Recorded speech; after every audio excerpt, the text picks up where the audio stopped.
And he is the second man who told me that I'm your dad.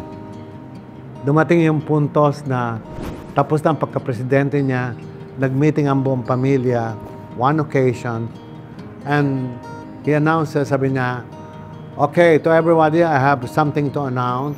My whole family and have agreed on this that we will adopt Ricky Reyes as part of our family.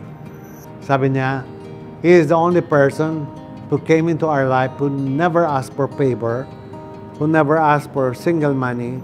Patuloy lang siyang tumutulong, so he deserved to be given an acknowledgement.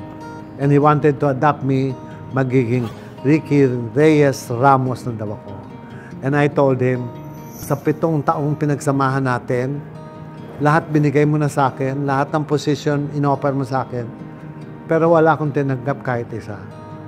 Ngayon pa ba ako tatanggap ng adoption mo? Sabi niya sa akin, bakit dinideny mo, i-adapt na nga kita, Pamilya Ramos ka na.